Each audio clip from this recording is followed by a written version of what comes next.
Good to see you. We were just getting started. John and then Lisa and then Martha. Great. Thank you, Stephanie.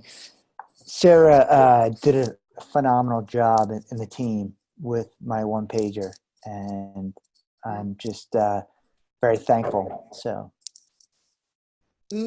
Good. Any particular language, John, that you're excited about? gosh, it's not just the language. It's the way they use the imagery to pull it all together. And I did a whole bunch of interviews with people and captured their language to define why what I do is beneficial and has relevance. So, and I can't remember it off the top of my head because I'm going to use something from my mind rather than what's on the page. Well, I love that you did all of the research. So thank you for sharing. Lisa, what would you like to share? Hi. I'm also working with Sarah on my one pager, and also I just made a shift. I couldn't put at the top of the page why you should hire me or why to hire. It just didn't fit with my clientele, my culture. So I have relabeled that how I can help you.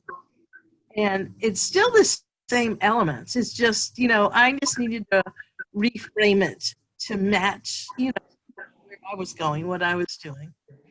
So Sarah's been great to work with. I think we've got one more iteration back from her, and we'll be ready to send it into the graphic folks. So I'm very excited about that. Phenomenal. Thank you, Lisa. Martha, what were you going to share?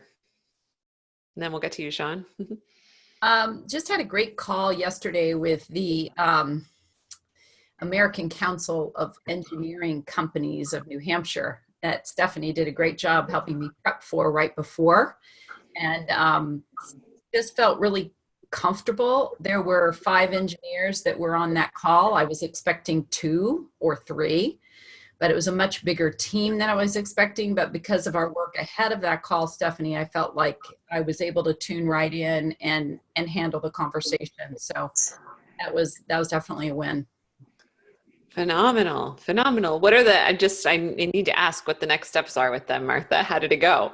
Went very well. They'd like me to submit a proposal. And I did submit a question about that proposal for today. And they'd like that by the beginning of December, and they'll make a decision by January 15th. So I have my dollars in play right in front of me, along with the Liberty Mutual Group. And I'm excited to sort of unpack how to put that together. It's new for me. So, but it was great. It also, the other surprise was that they didn't so much want public speaking as much as they wanted folks to learn how to put together an elevator speech and how to be able to speak at networking events, because engineers don't have those soft skills, which is what I had suspected. So that in a way was an air call as well. Yes, I love that validation that even once you do shift from exclusively asking for air conversations, you're always learning, right? Every pitch, you're still learning. Awesome. Sean, John, maybe you could mute your iPad. It says, here's some background noise, I think. Okay. All right, Sean, what's your share today? Well, I was more so going to ask a follow-up question to what Lisa mentioned about I was working on the 7 reasons to hire document yesterday as well, and kind of wanted to see if it was acceptable, good practice to kind of adjust that title to, because I felt that it was a little, I don't want to say abrasive, that's not the right word, but maybe like X amount of reasons to work with Sean or something like that. Like, is that okay? Does it have to say 7 reasons to hire Sean, 7 reasons to, that's, I guess, my question. Mm-hmm. Do you want to answer, Michael? Do you have a thought? Yeah. It absolutely has to say exactly what that, just kidding. I wanted to, I was going to comment on Lisa too. One of my favorite sayings is there's what works and there's what works for you. Everything that David teaches in this program and we support works, right? And it's got to work for you, meaning you all have to feel good about it. You all have to embrace it. You'll have to be excited about it, passionate about it. It being marketing strategies about what you're doing, et cetera. So it's a great question to always ask, right? Because, is it worded this way for a particular reason? Sure. And it's got to feel good to you. And if you try to force it because we say that it should be worded this way, the vibrational energy, I'm getting a little woo-woo, it's not good and it won't be received by your prospects. Whereas if you change the wording to align with you, it will be perfect for your prospects. So that's the shortish kind of metaphysical answer. And as long as you're feeling confident about it, you know why you're doing it, why you're making edits that work for you, and just track it and be aware of the changes you're making to anything and make sure that it's being received in the way you want it. And if not, make adjustments. Appreciate it. Thanks. Yeah. Yeah. Awesome. Anyone else have something they want to share, something they're celebrating, something they've been working on? Yeah, Brad, I want to celebrate you today. So you go ahead. Nice. Well, I can knock something off of my bucket list, which was my TEDx talk last Saturday. And it was amazing. I don't know if my talk was amazing, but the experience was amazing. And so I am, Sarah, you will, and Michael too, I think will appreciate this, but I really had to work hard to celebrate it. Yeah. I mean, if I can't celebrate that, oh my goodness gracious, I'm in serious trouble. But I was able to, but it took me a little bit of I had to overcome some things to be let me celebrate this. Are you talking about after, Brad, or during? Yeah. Or before? Yeah. The whole thing, but before, during, after, that whole day. Yeah. So. What did you do to celebrate? Oh, good one. I don't think I did anything. It was more just internal, allowing myself to feel good and joyful and proud of myself. And I did go out. One of my best friends who lives in Cleveland, near Cleveland, he and his daughter and his friend came, and so we went out to dinner afterwards and celebrated, so to speak. Mm-hmm. Well, congratulations, Brad. So yeah, thrilled for you. Thank you. It's a bucket list item, and you did it. Let's just ask quickly: how many other folks? Just raise your hand if sometimes you have trouble celebrating your successes. Oh, yeah. Wow.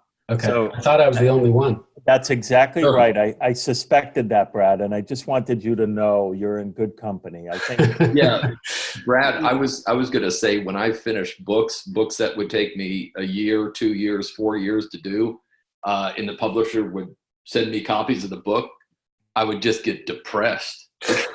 It was the effort to create it and doing it all, and then when it was done, it's that's it. Oh man. Yep. Yeah. And we're high achieve. Everybody in this group's a high achiever. You're after big goals, big dreams, and so you're focused and you're in action. And then you do it. And it's okay, now what? Or what could I have done better? And so I just wanted you to be aware, Brad, you're in good company, and good for you for realizing it. That's huge.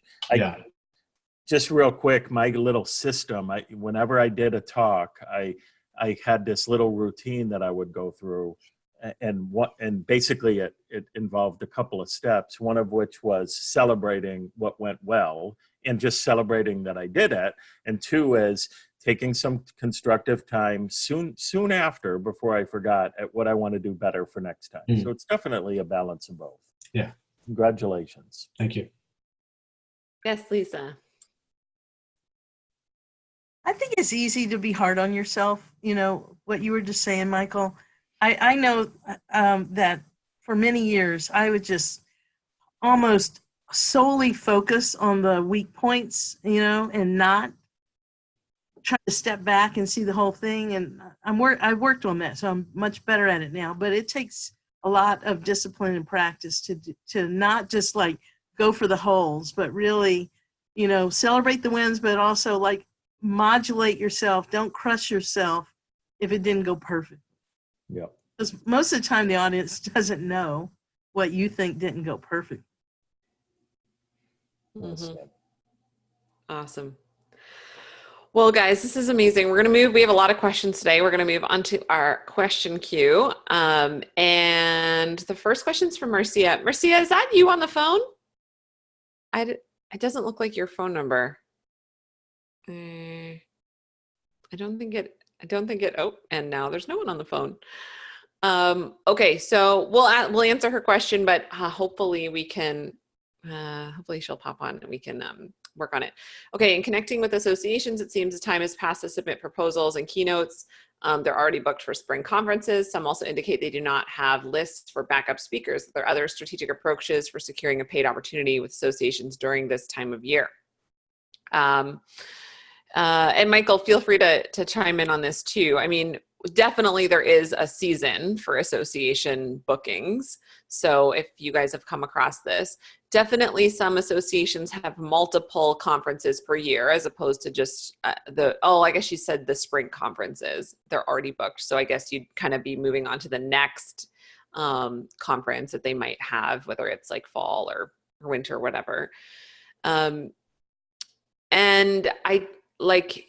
I mean, if they're booked, they're booked. And I guess my comment on this, and then I'll ask you, Michael, if you have anything else to say, is that the strategies that we talk about tend not to be like just targeting right to their conference, right? So it would be, instead of, they don't have a backup list, but that's where writing articles comes in handy, or the reverse prospecting and all the follow-up and stuff that we have, because then you are super relevant for when they do have their next conference.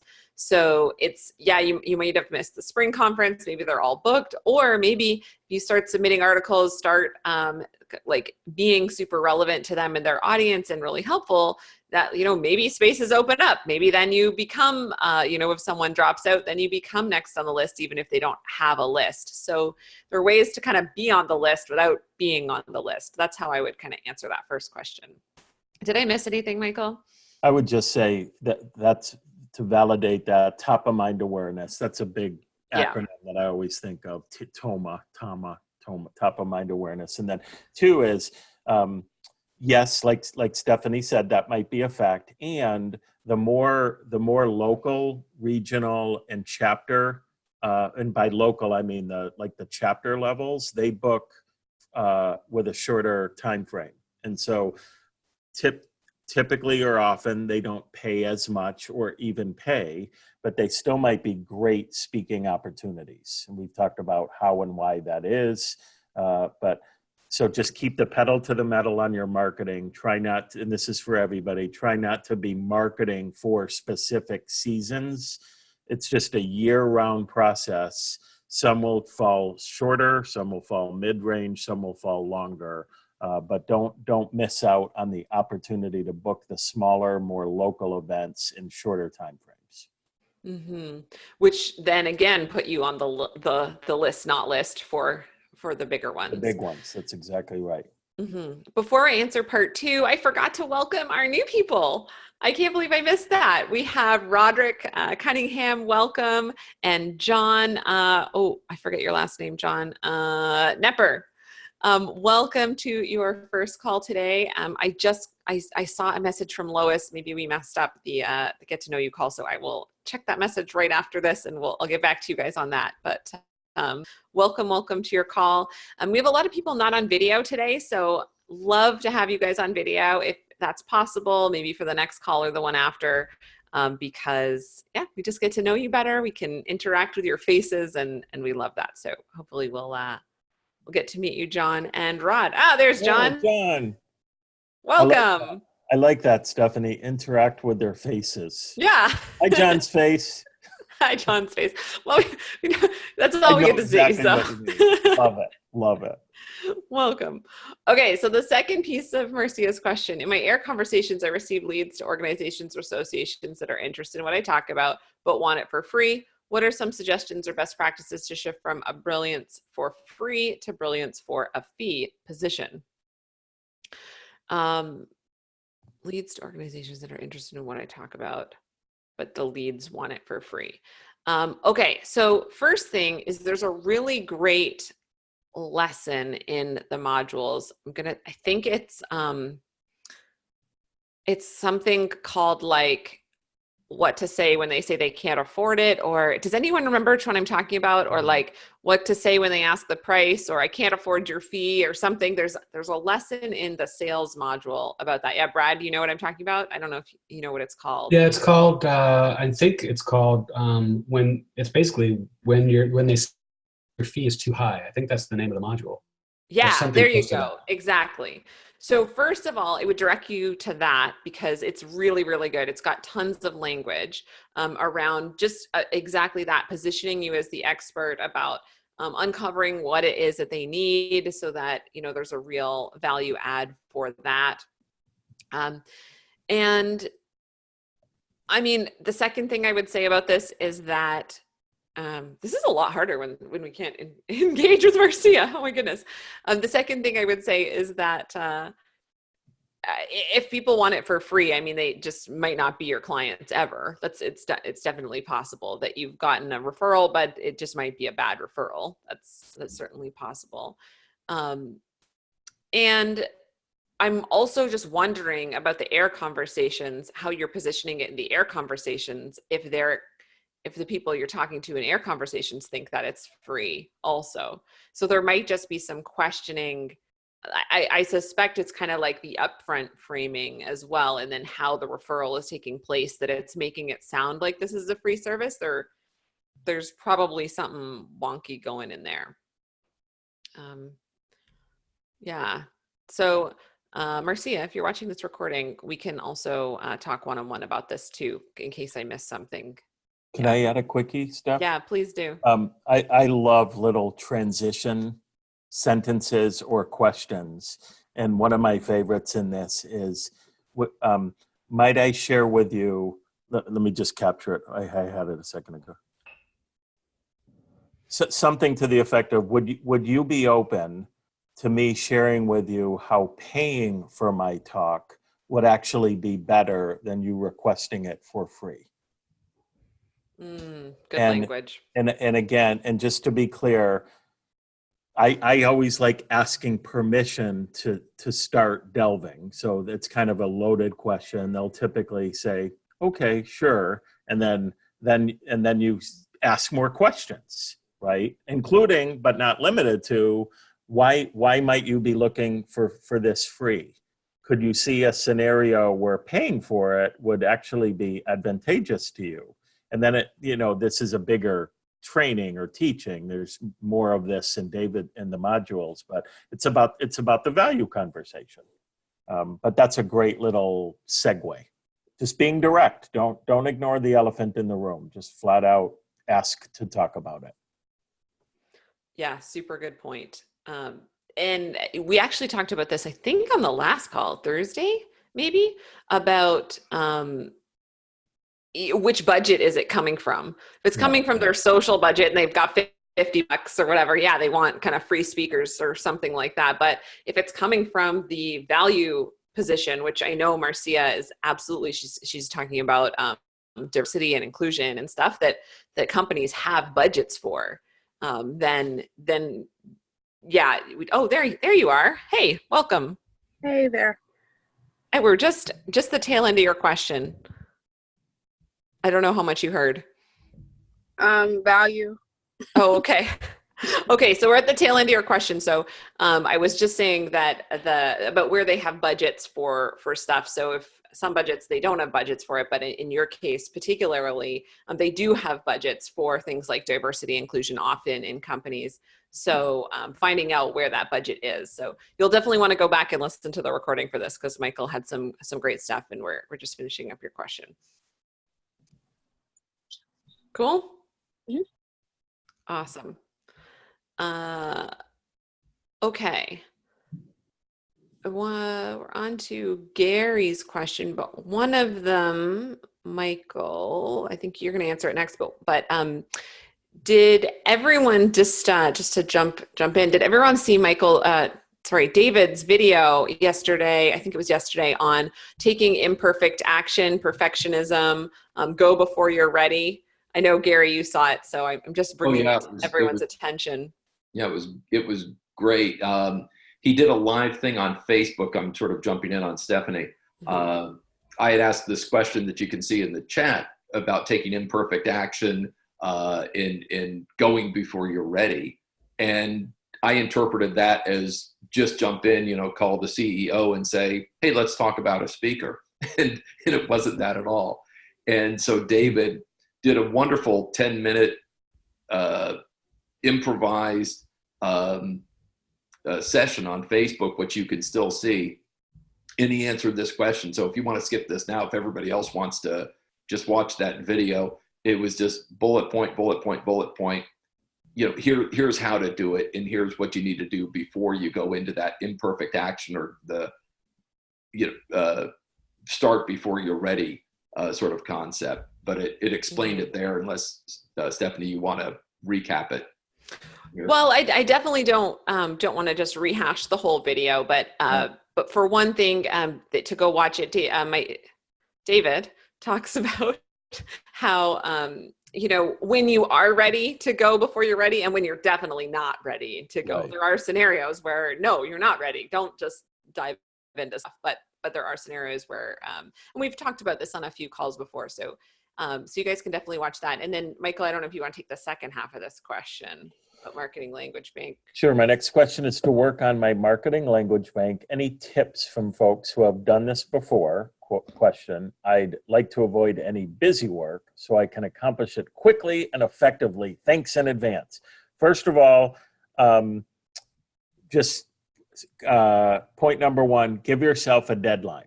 So I like that you want to do it quickly, not rush it, but give yourself a deadline. Hey, I'm going to finish my marketing language bank by tomorrow at 3 p.m. So that would be number one. Then the next question is back to you.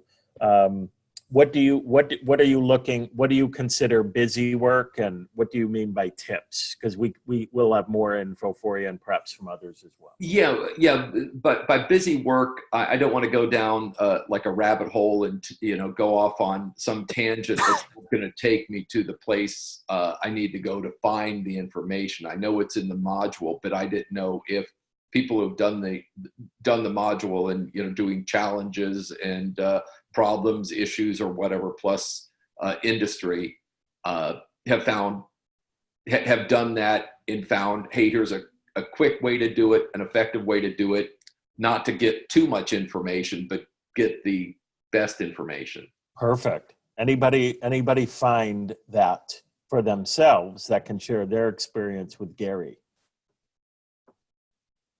Yeah, Lisa? Did you say somebody, Steph? Lisa and Sean. Lisa and Sean. Perfect. So, it does ask about your best clients, characteristics of your best clients. And if you don't have clients, then, you might feel stymied. And so, I do have clients, but I also used it to think about what my ideal client would be like as well. I don't know if that fits with Michael and Stephanie's directions, but, so I wouldn't get held up because you don't have a client currently. Think about what problem you're solving and who those people are, so that you can sort of, use that as like a brainstorming worksheet as well, is what I did. And then I refined it, but I just want to hear from Stephanie and Michael and make sure that what I'm saying. So I'm gonna quickly say, I remember a month or so ago, somebody said, I don't have clients, so I can't do this exercise. And so this is an example of kind of taking things too literally. So your idea, Lisa, of your ideal client is actually excellent. And I would say for those of you that are newer and don't yet have clients, it's actually, you could view it as even better. Don't be clouded by the pros and cons of the current people you're working with. This is your opportunity right from the beginning to identify exactly what you want. And not to say having clients is a negative. You definitely want to do both if you have clients, but that's how I would view it, Gary. We'll hear from Sean in a moment. But again, the idea of giving yourself a deadline, I think, is key, because this is one of those things where you could go on forever, and we certainly don't want you to do that. How about you, Sean?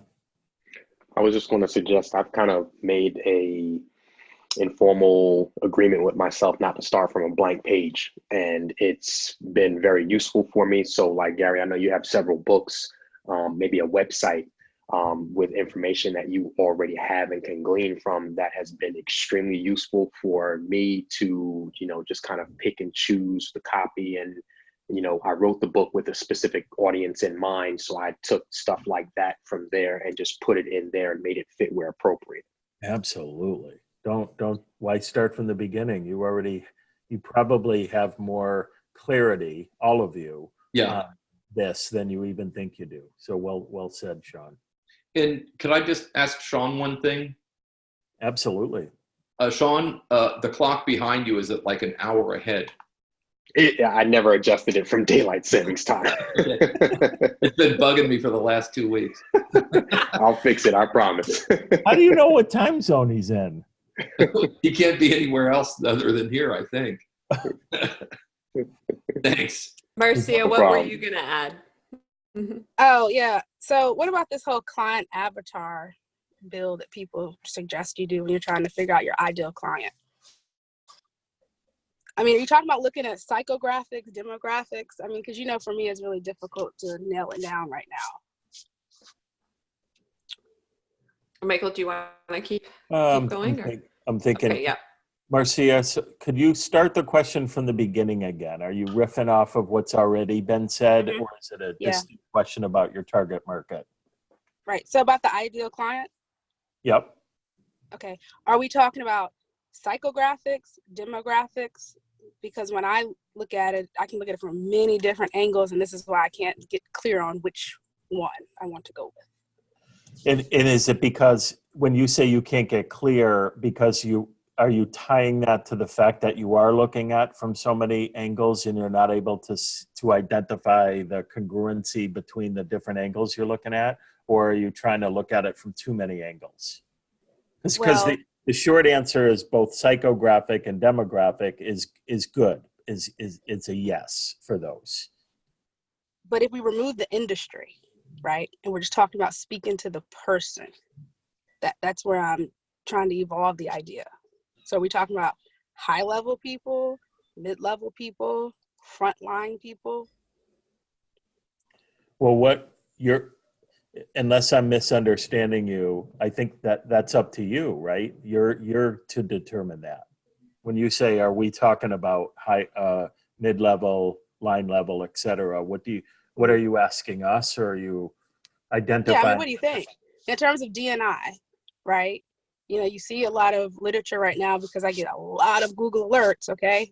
And so it's saying, this company just hired a diversity officer. That's great, okay? This CEO of this company said that he doesn't feel included because he's a white male and he feels like he's not a part of the conversation. But that's the CEO versus, you know what I'm saying, the person that's now the diversity officer. So I'm trying to figure out what's the best entry point into the conversation. You know what I mean? Because if it starts with leadership, so right? Okay, if it starts with leadership, how do I frame that ideal client? Definitely. These are tough questions. Shanna, what? Yeah, no, it's good. It's a good question. Shanna, what were you going to say? Now, understand that I'm not exactly clear on what it is that you are attempting to do once you get into the organization, if it's training or speaking or whatever, but my best guess would be that you need to figure out how to talk to the decision maker. So if it's the CEO that makes the decision to bring you in or fit you in the budget, then that's who your target audience is. If HR has the ability to make that decision, depending on how expensive you are, what you bring to the table, then I'd say that they are probably your target market as far as, demographics goes.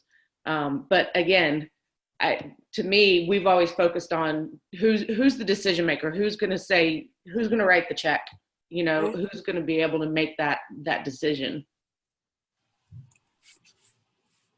Okay. Yeah, so in every company, I think what you're saying, Shanna, is every company the decision maker might be different. And then Marcia, for you, it'll be thinking about the best size company for the work you do. Like, who can you get the best results with? Is it the multinational, tens or hundreds of thousands of employees? Is it smaller companies? Is it somewhere in between? Is it companies in certain industries that are more receptive to diversity inclusion training? Are there companies where it's more at stake? Like, there's more at stake if they have this training done properly or not. Definitely let's talk more about it one-on-one, because you're asking really good questions. Does this help get your juices flowing? Is this getting you in the right direction? I think I already looked at those pieces. So I think you and I need to have a conversation about what I would call the brand. Yeah, let's do that. Let's for sure do that. Okay. Okay. I don't know if we finished Gary's question or not, Michael. Do you? Gary, are you satisfied? I thought you would be, or you are. Good. Okay, perfect. Okay, so Martha has a question. I've been asked to submit a proposal for the ACEC event next March. Are there any formatting or content suggestions to keep in mind? What's typical timing for expiration on pricing?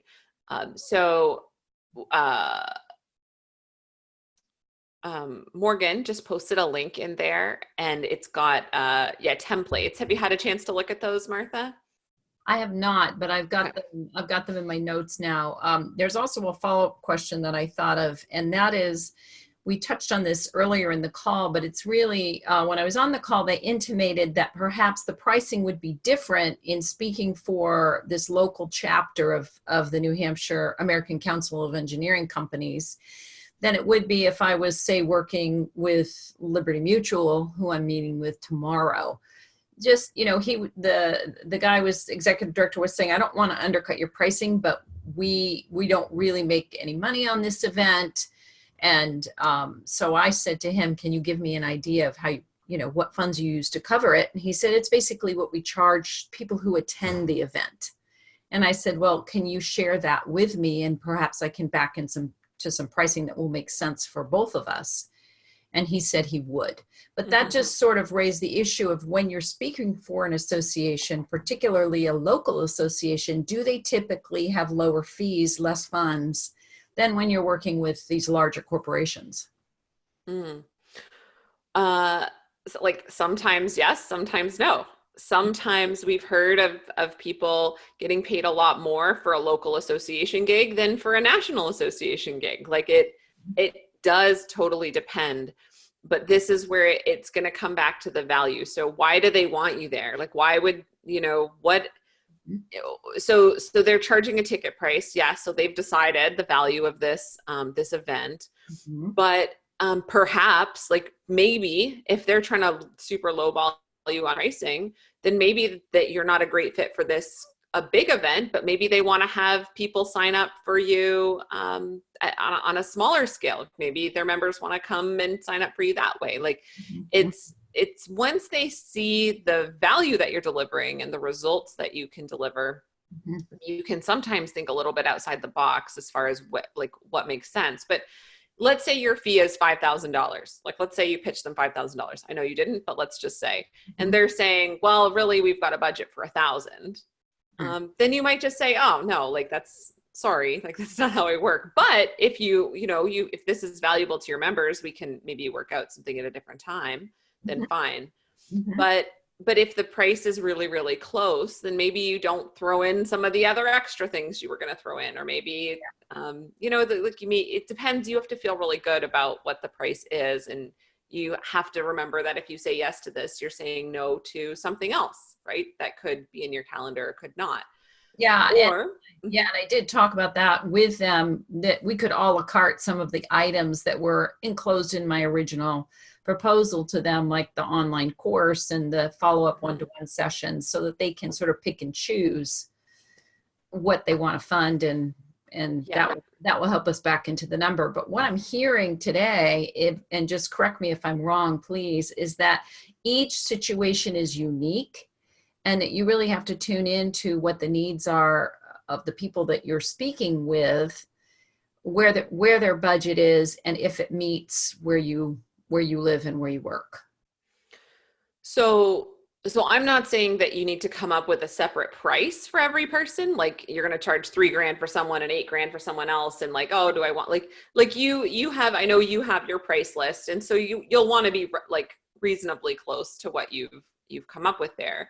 But I definitely think that you want to make sure that your event is tailored to their needs. Mm-hmm. And that's not saying that you're making a huge custom program every single time and reinventing the wheel, because you are a specialist in one area. So it's always going to be under that umbrella.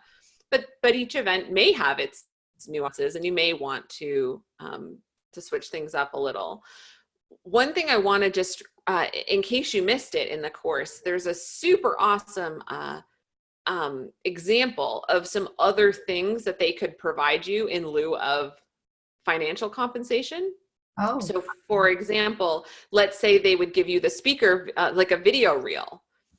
Like, let's say they're recording the event. That might be worth $500 to you, or like, I don't know, you'd have to kind of decide what it's worth to you. Or maybe they're going to introduce you to three other places, and that's in your contract. Okay, each introduction is worth $500, or, and so you can have other financial compensation things if they would be of value to you. Mm-hmm. You're not just going to put them in because if you don't want them, but sometimes that can help bridge the gap. You can still get the gig. Maybe they'll book you, if this is a local event, that maybe they have other events that they can introduce you to. Sometimes it makes sense to have a different fee for things like that when you can have other compensation. That's great. That's good to know. Do you remember what module that part was in, Stephanie? I don't remember off the top of my head, but as Michael tackles the next question, I can quickly look for it. Okay, thank you. What were you going to say, Michael? I'll need a little time for you to look. I want to jump in for a bit. And this is cool. This is not for Martha per se. This is for everybody. Mm-hmm. I want to challenge you guys to get better at your craft and commit to earning the fee that you deserve. So when somebody is not willing to pay your fee, I'm gonna just be blunt. I'm gonna be blunt. This is not literally this black and white, but I'm gonna state it emphatically just to make a point. They're telling you that you're not worth it.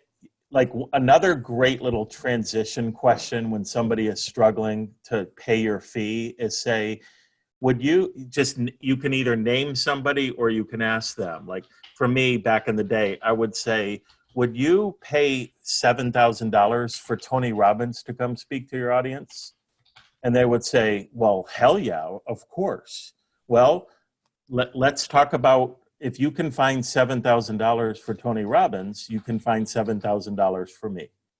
And that kind of audacity kind of changes the dynamic of the conversation. So last night I went to a local little meetup on the law of attraction, and it was specifically about money. And she taught us to stop saying, I can't afford it, because it's not true. You can afford a Porsche if you want one, or a new home. I'm speaking generally.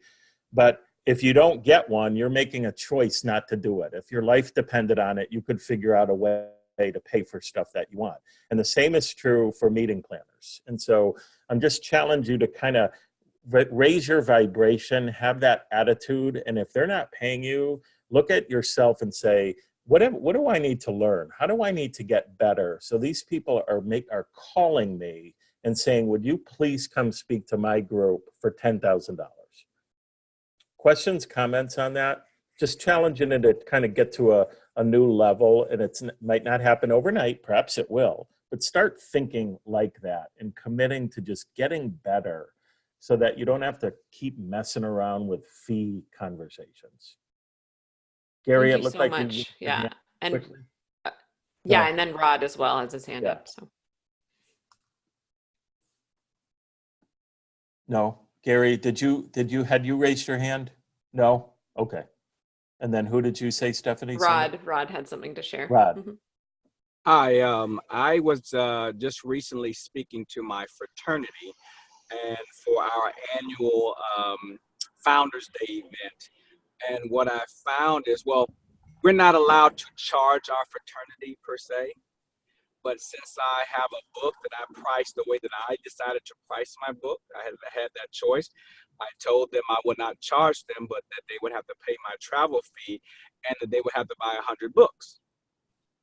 And they said, okay. So that was $4,500 in books. They ended up selling it to the other brothers. I didn't know that. When they got there, the brothers had given them the funds, and then they said, okay, here's your book. So I ended up signing 100 sets of books. But but that I did feel good about selling books for that particular event. Very good. Very creative. Very creative. And just a reminder, I know some of you are new.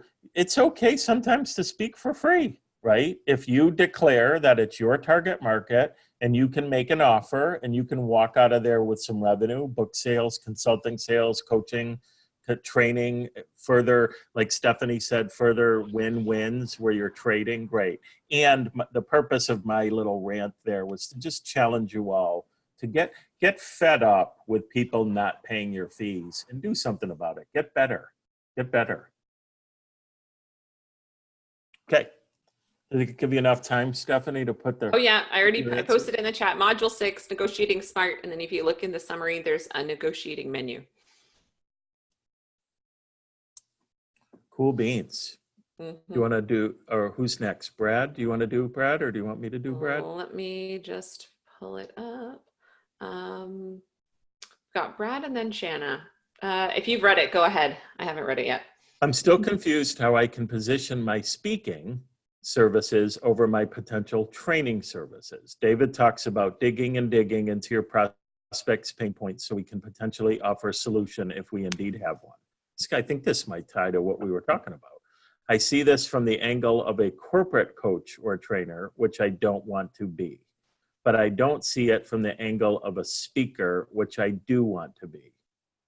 Perhaps I need to shift from corporate clients to speaking at events and associations. So let's dive a little deeper, Brad. And before we do, as of now, are you only going after corporate speaking engagements and not associations? Is that what I'm reading by your last question there? So far. Okay, my personal advice would be don't limit yourself to corporations. I would advise most of you not to do that unless you've declared that corporations or companies are your specific target market. I would go after both business opportunities. I don't like to use the word corporate too much. Businesses, companies can be of any size, and associations. So that would just be number one. I would not limit it. And perhaps you're speaking to all of you again, you can only do so much at any one time. So it's, to the extent you say, hey, for the next 3 months, I'm going to really dive deep into this segment, that's fine. But I would be careful not to leave the associations off the table. With that being said, Brad, could you just ask your question so we could give you some more clarity on the meat of your question?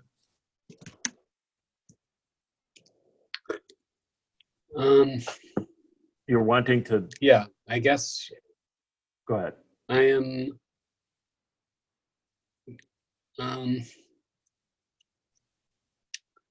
it sort of seems to boil back to a question I had earlier on, which was, am I a speaker or am I a problem solver? And I want to be a speaker.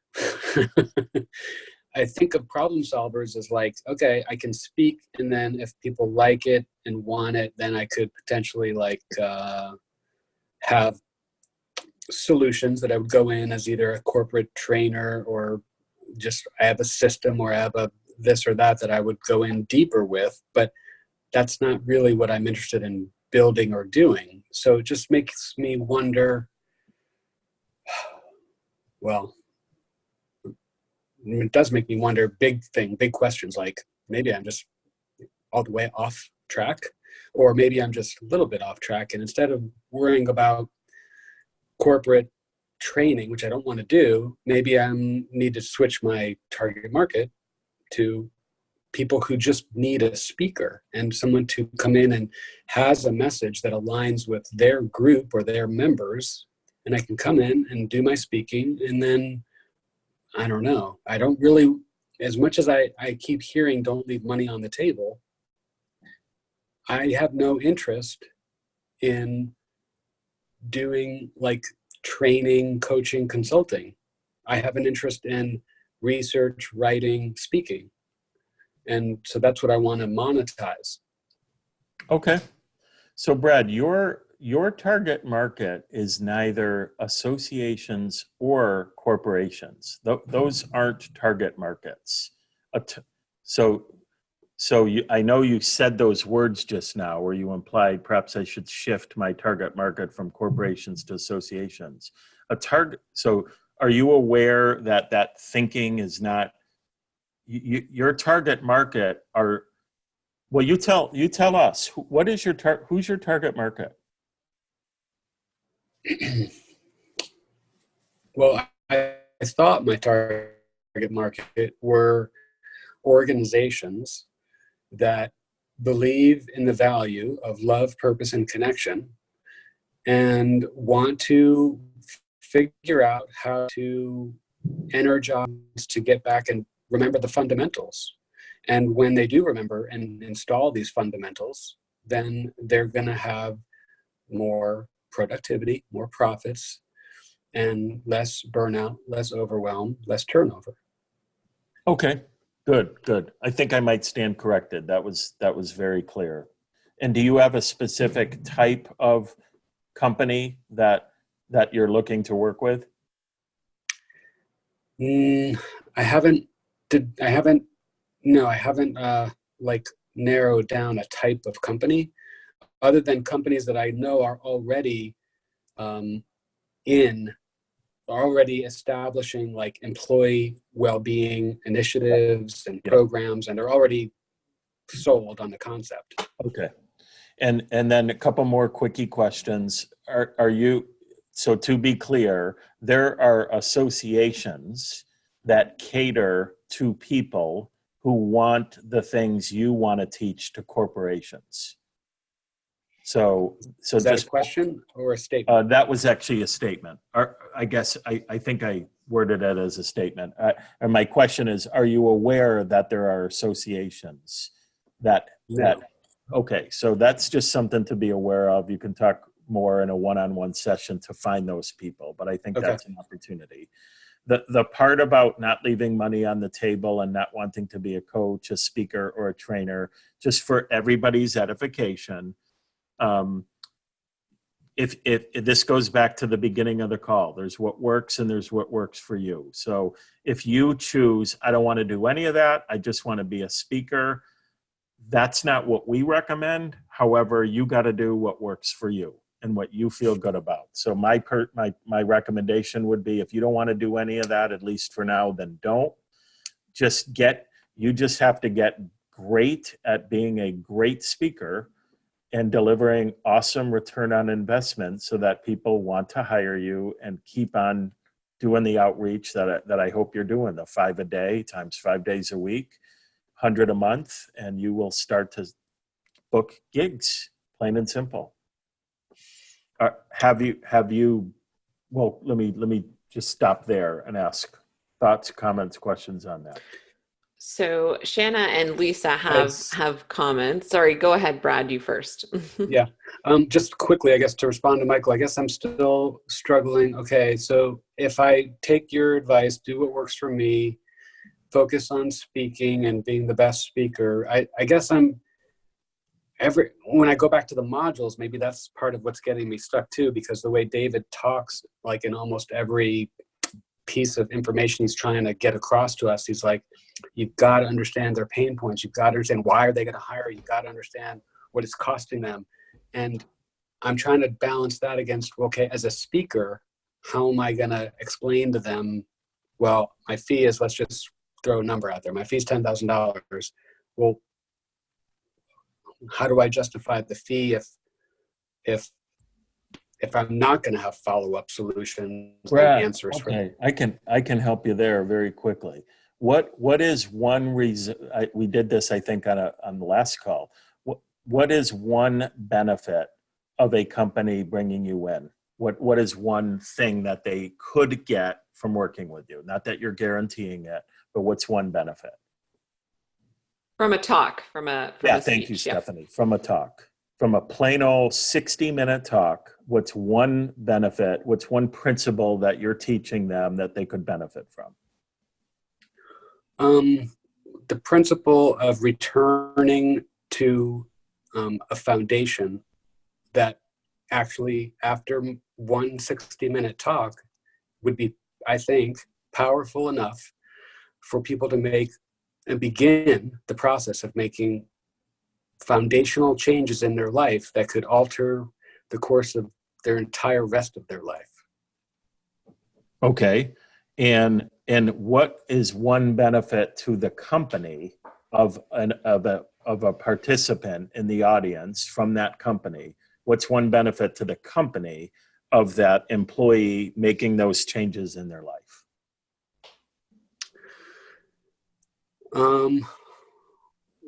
Let's see. Really, like, well,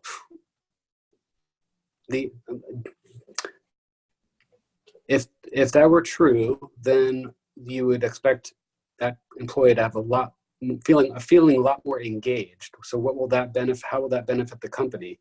Well, they're going to probably stay at the company, and they're going to feel valued at the company, and you would expect them to be more productive. Fantastic. At the company. Okay. So these are the questions you're asking the person hiring you. When somebody is more engaged in their work in the company, what impact does that have on your company? When somebody is feeling more valued and therefore, okay, so you're with me, right? Mm-hmm. All of these things, Brad, have numbers attached to them. Turnover goes down, retention goes up, the cost of hiring people goes down, and you can get them to answer those questions in monetary terms. And so yeah. So if just real quick, I mean, because not everybody's great in math. If a company which has 1,000 employees, can you guys still hear me? I lost the. Yeah. Changes their turnover from 13% to 9%. Okay, so 1,000 times a 13% turnover, they're losing 130 employees a year. Are you guys with me? And by the way, 13% isn't a high number. If they go from 13% to 9%, 1,000 times 9%, what did 1,000 times 9%? That's 90. So they're going to lose 40 less employees per year. You guys with me?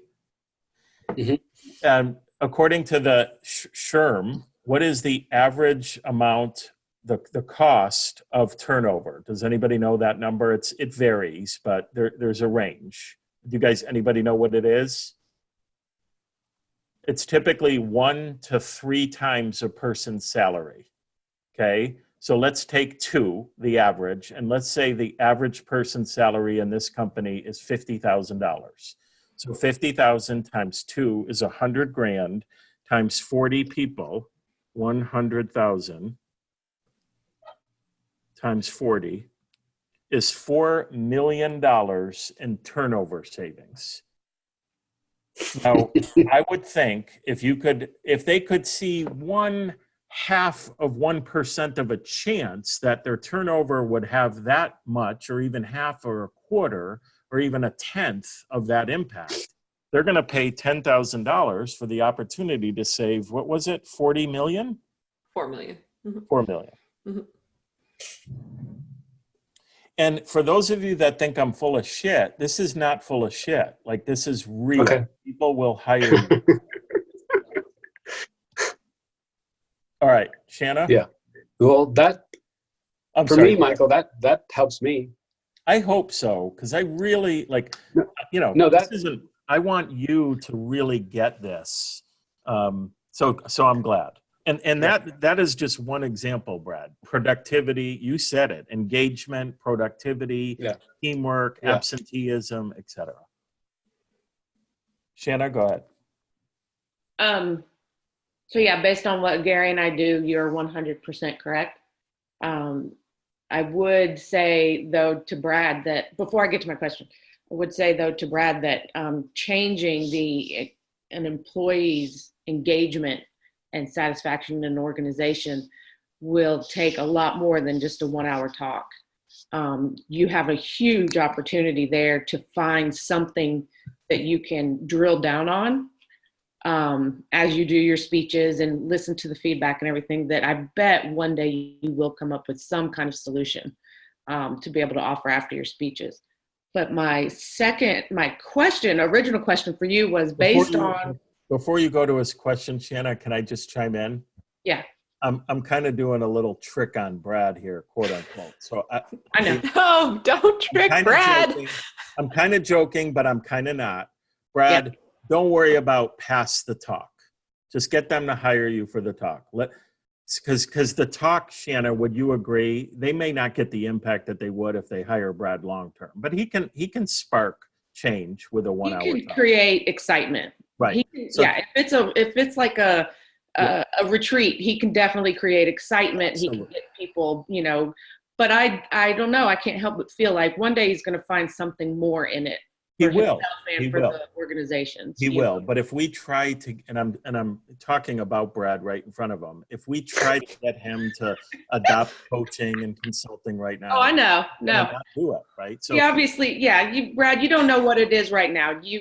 Right. Don't have to figure that out right now. But hold on. There's literally, I'm on Brad's side here. If Brad doesn't want to do long-term engagements with people, then fine. He doesn't. And he'll figure that out as he keeps. That's totally fine. Yeah. So I'm with you, Brad.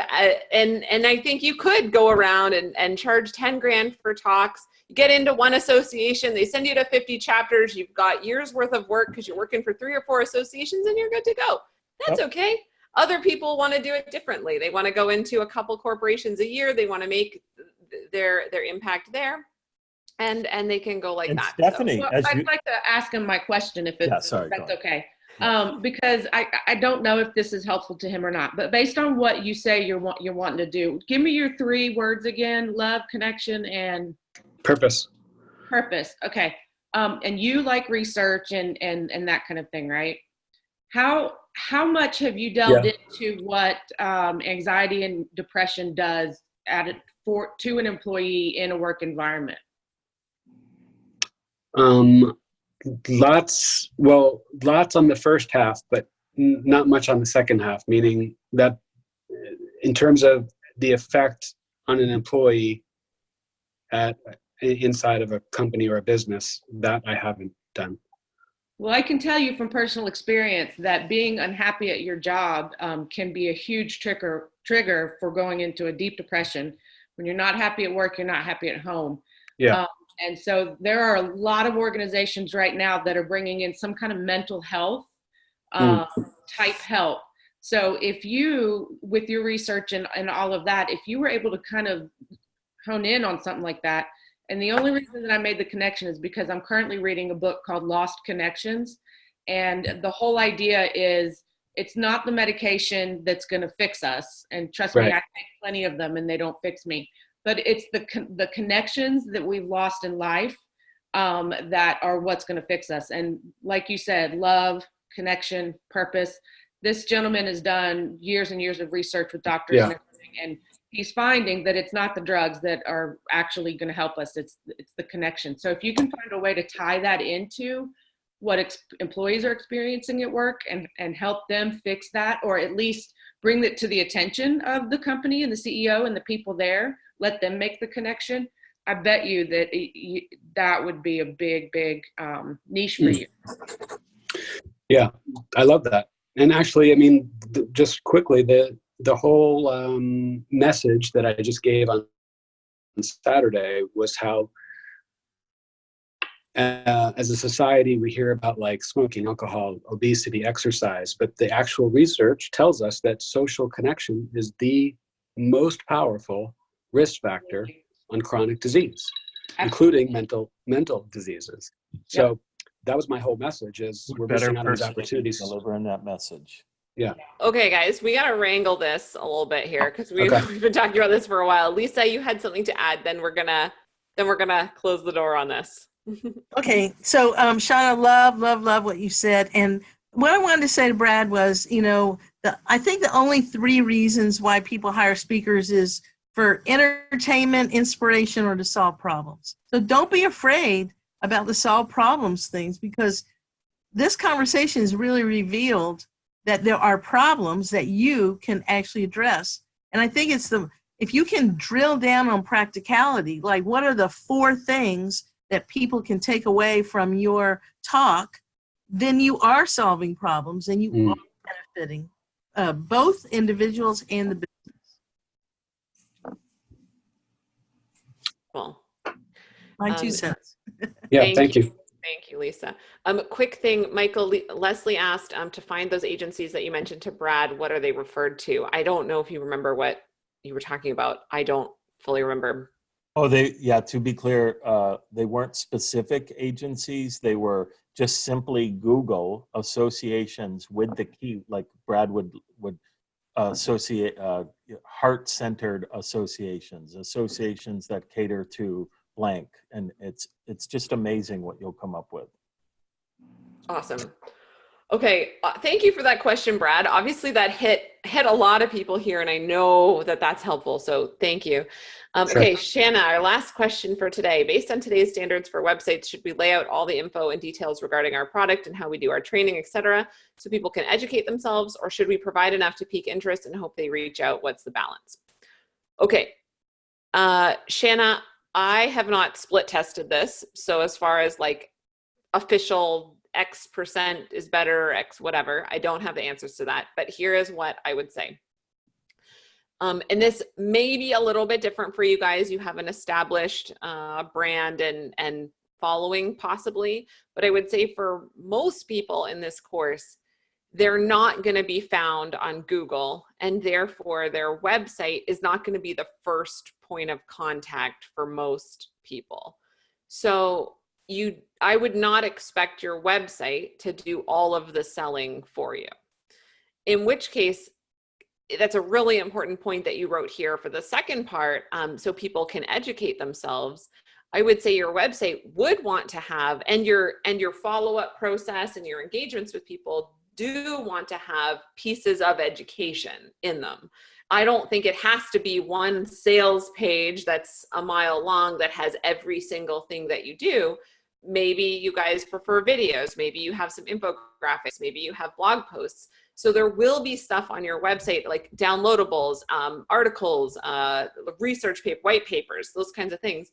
You'll want to have things on your website that do educate people, like resources that help them sample and see what you're all about.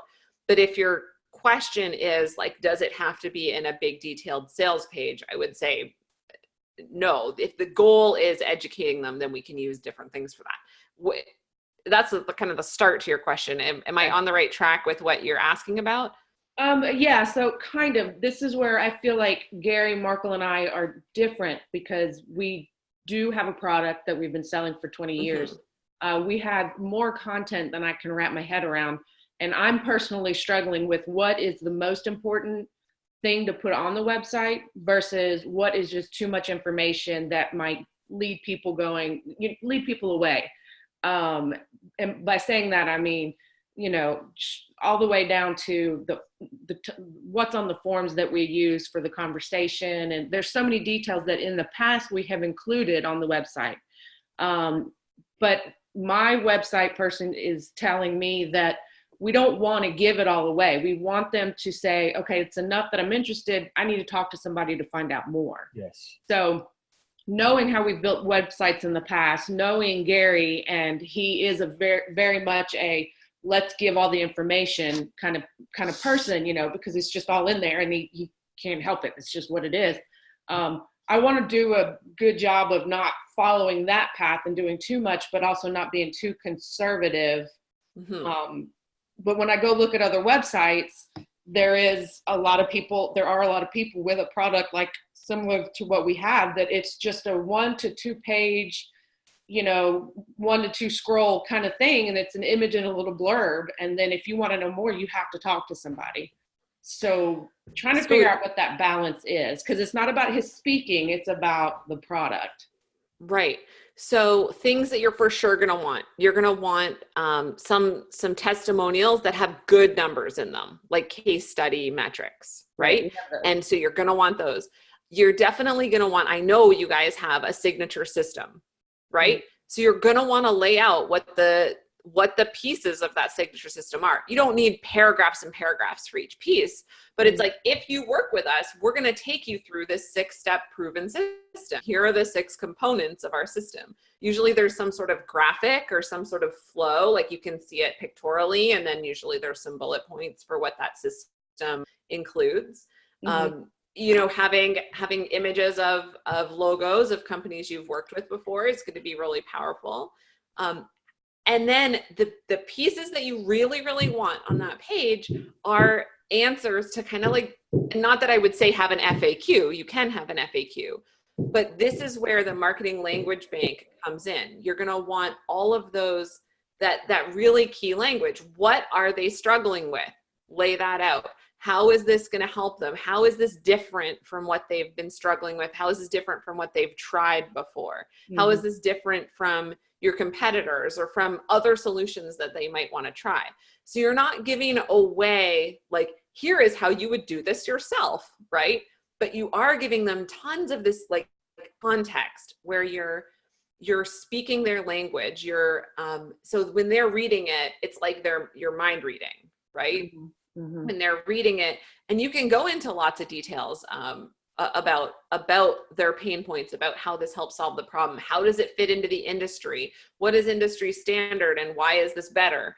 Am I kind of like getting the juices flowing? So stuff like that. And then you will, like, you can say a little bit about the how. So like, we can do this in a 1-day seminar or a 6-week seminar, or like whatever, or you can say a little bit about that, but that's the part you're having the conversation about. Like, to see how we can bring this to your organization, call us. We have a variety of options. So that's where we're right now. What I've built is this is how you get what you need. This is how you get us. So it's like 3 or 4 pages of, come to our course. This is how we implement. This is how we, do refreshers, that kind of stuff. So what I've got laid out, which is the way we've always done it, is the how.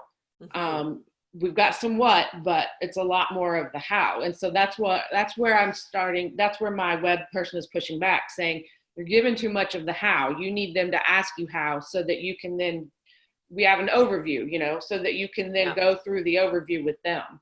So that's where I'm trying to, because I've already reviewed the website with him, and we've got all the how on there, and he wants the how on there, and I'm being told that and I feel like I'm running around like a chicken with my head cut off, and I'm going to reach the budget here for the website real fast. So I always like to think, to answer these questions with, and I should have started here, but how is someone using your website?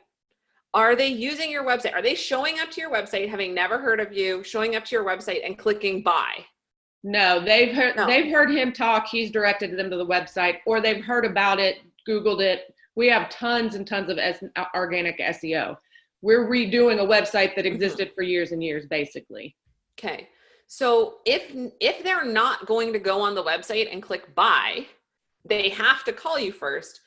Like that, it's a different flow, right? Than if they were, so think about the customer journey. They've heard of you from a talk, then they go onto your website. What do they need to know that they didn't hear in the talk? What do they need to know on your website, right? And then maybe they came from organic SEO, so that's a different story. So they've maybe never heard of you, but they've got a search term, so they're coming to you that way. How else are the 90% or 80% of people coming to your website? And then once they're there, what do they need to know? What's the navigation that they need to know? So, so let's say you just spoke at a talk. you might give them your website name / something, because it's going to be the exact thing that they need to know as the follow-up to that talk, for example, right? So that they don't have to go to the homepage or the stuff that's meant for the SEO people. So think through, like, whiteboard this out or do it on paper. Like, where are they coming from? What questions do they have when they get there? And what action are you trying to get them to take? Okay. So map that out. And that's I know it's more complicated for you than it is for a lot of people who maybe only have a one page website, right? And that's all that they need at this point. I just start pulling all this content in, and then it's like my website person is like, whoa, this is just too much. Yeah. Michael, do you have something to add? Just simply great. And just why give them all the content? What is the purpose of that? You got to think strategically, right? I'm trying to sell. I mean, I used to sell this, so apparently I'm trying to sell it on the website, which is not the best way to do it. But I think Gary and I are both a little guilty of that. You know, we want to give them as much information as they can, but I started to get worried that people would walk away when they see that we implement and we go and we take a week of their time and blah, blah, blah. A lot of people are like, oh, we're not doing that. So I started to worry that we might scare people off with that idea. I think that's something we need to say ourselves, instead of allowing them to run off, screaming with their hair on fire. Mm-hmm. Right. Simply put, it sounds like the model is being very simplistic for now. Consider the model being, rather than trying to sell them on the website, use the website to get them to a consultation, then use the consultation to get them to spend their big money and their week with you. Right. You'll have far better exactly of conversion. Okay. Mm-hmm. Thank you very much. Model. Look, that's how David does it. Mm-hmm. Okay, we've had a few people drop off here, but before we go, Tuesdays, we like to hear what you guys have been finding valuable. So what was valuable for you today in the call? What has been valuable in the modules? Or David's been doing lots of videos on Facebook. I want to hear from a couple people. What have been your takeaways, learning points? Yeah, Gary. Oh yeah, Brad's question and all the answers surrounding that about the toxic stress, and Shanna had some great insights today. So this was good. I've got again my reporter's notebook filled up again, and I'm saving this, and I love being able to go back.